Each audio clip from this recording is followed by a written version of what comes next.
So imagine this, you've worked really hard to get that promotion, or maybe you've worked really hard on a special project and it's come to fruition, very successful. You've put in the extra hours and you finally get that well-deserved promotion, but your narc wants credit for it. Hi, I'm Michelle Paradise and welcome to my channel, or welcome back to my channel, where I provide evidence-based information coupled with my own personal experiences to help you navigate the most challenging relationships in your life, especially the one with yourself. Today, I'm going to talk about something that shows up a lot in narcissistic relationships, and it's called inversion. Don't worry, you might have heard the word, you might not have heard the word, but you might have never heard it in terms of a narcissistic relationship. And I'm going to unpack it for you, give you examples of what it looks like so that we can create awareness. This is another glossary term of narcissism. Let's get started, okay? So you get the promotion and your narcissist partner says something like, you wouldn't have gotten that promotion if it wasn't for me, if it wasn't for all the support that I gave you. I looked after the children, I made extra meals, I did the laundry, I drove the kids to school while you could work extra hours. So if it wasn't for me, you wouldn't have gotten that promotion. Don't ever forget that. They don't just remind you about that. They remind people in your life about that. Lots of people, friends, family. They might tell others that it was their encouragement. It was single-handedly down to them, their encouragement and advice that led to your success. But is that true? But this belittles your hard work and focuses the attention from you to them. They become the hero of the piece because you begin to look weak. You couldn't have really done this on your own. You would have limped your way into it, but they supported you, they held you up, they propped you up. So you don't feel like the achievement is really yours because suddenly it's being shared with somebody else. But inversion doesn't just apply to achievements. It also applies to personal qualities. They will assume that they have your qualities and they will project that onto other people. So let's say that you're known amongst your friends to be very kind and compassionate, and they're not. And they begin to tell everybody how kind and compassionate they have been, how patient they have been on this journey with you. And again, if it wasn't for them, you would have never been able to achieve any of this. However, what's really confusing for you and for everybody else that really knows this person is that their behavior doesn't match their words. And at first, this may feel uncomfortable to you, but a lot of us just excuse it. We think, oh, well, they're basking in the glory of our success. They're enjoying our success. But this one you really have to be careful about because it can be very, very covert in the relationship. So this not only confuses your own sense of self, this confuses and distorts the perception of others around you because now they're like, but I thought you were the kind and compassionate one, not them. Oh, so maybe it is them. Maybe I've had it all wrong. Maybe they're the ones that have really kept you going, propped you up, made sure that you had everything you needed. And there is the confusion and the distortion. You'll notice there's shades of gaslighting in this as well. Another example might be in the creative field. So let's say you've worked very hard to be a musical artist or painter, dancer, singer, whatever it is. You worked really hard and this is your talent. It belongs to nobody else. But suddenly they're a part of it. They may say things like, I helped writing that song. If it wasn't for me, she wouldn't have recorded the song in the way that she did because I pointed out some of the things she could bring into it, like the harmonies, or I pointed out how he could bring in another guitarist or drums or whatever to enrich the sound, So they make it seem like they know a lot about your field, your area, which they might have through data collection. You can Google these things, or maybe they've just paid a lot of attention to what you talk about with your contemporaries, your colleagues in your creative field. And they start owning that because remember, narcs are really sharp, usually very intelligent, and they have very little else to do than collect data so that they can use it later. And this is the perfect opportunity for them to collect data And you have spent years honing your skills and creating these beautiful works of art, music, dance, as I said, and suddenly they have ownership of it. They may even go so far as to say, I'm his or her inspiration. I'm the muse. If it wasn't for her or him meeting me, they wouldn't have had this idea. They wouldn't have had this face and this body to draw. They wouldn't have this voice that they have now. I have been the inspiration for them. And that's a really hard one to deny because, how can we define or measure what a muse is? That's really up to the creative person to say, that person is my muse, you're not my muse. But again, in a narcissistic relationship, the victim doesn't always feel empowered to say things like that. They might want to avoid the conflict. They might actually begin to think, maybe he or she was a muse. Maybe I did get inspiration from them. And then again, there's a lot more confusion. They might tell people that we've always been a creative team together. Since I've known her, since I've known him, we have collaborated. It's just that they don't talk about it. I'm behind the scenes, so they sort of play the covert narcissist victim, and they are the victim in their story. I'm not saying they are the victim, but in their story, they are the victim. And the whole time, this talent is entirely yours, but they are destabilizing you by putting ideas and thoughts in your head and other people's head that this was a collaboration from the start. So this dismisses your unique talents and makes you question your own abilities. It's another form, another glossary term is minimization, which shows up a lot in narcissistic relationships. So they minimize your role, even though you're the one standing on stage in front of 10,000 people singing, but they're taking the credit for it. If it wasn't for me, you wouldn't be there. So, what's the impact of inversion on the victim in a narcissistic relationship? It can be quite severe. So, I'm going to give you some points around this to really unpack this a little bit. And the first one is that the victim feels undervalued. Their hard work and unique qualities are completely overshadowed by the other person in the relationship that is taking ownership and taking credit for it. Confusion. They might start doubting their own perceptions and achievements that they've made. And as you notice, this will have some gaslighting in it as well. So it's the perfect storm for the victim to begin to think, maybe I haven't done this on my own. And that keeps us there. These are the kind of things that keep us in the relationship because we begin to doubt our own reality. And the other person, the narc, is so convincing to us, our friends and our family sometimes, that we begin to believe their narrative. Isolation. It becomes hard to explain to others what's happening as the narcissist has already distorted the narrative.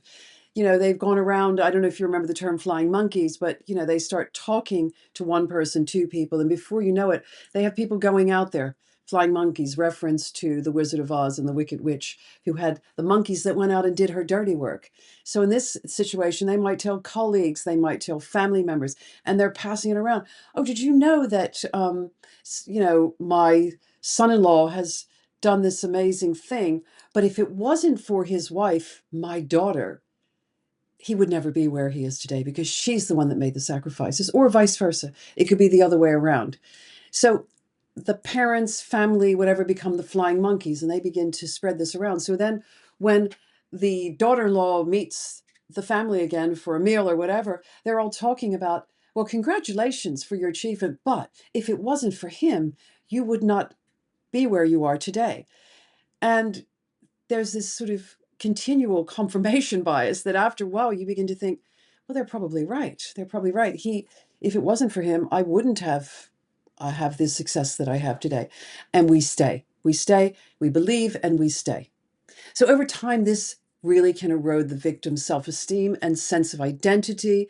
And it creates a lot of confusion, as I said, and makes it harder to break free from the narcissist's control because they begin to believe the narrative themselves.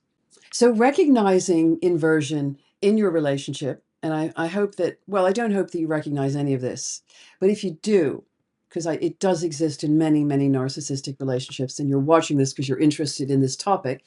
So if you are recognizing it, That's the first step to healing. And I'm going to give you some things to look out for, some things to do to protect yourself. Okay? So the things to look out for is constant credit taking. Your partner always finds a way to attribute your success to them and the way that they have helped you. Distorting reality. Your partner's betrayal of events consistently minimizes you and your input and maximizes their role in the success. You feel undermined because you often feel less capable or worthy because your partner downplays your achievements. And again, you begin to believe it to be true. If you recognize any of these patterns, I'm going to give you some steps to help you survive. And these are steps you can take that you might need, well, you'll certainly need in the moment, some of them, but some of them you might need later on. And the first one is to document your achievements. I want you to keep a record of your accomplishments and the efforts that you have taken. Now, you may be wondering why. Why do I have to write down what I've done? Because when your reality gets distorted, you begin to question what you've done.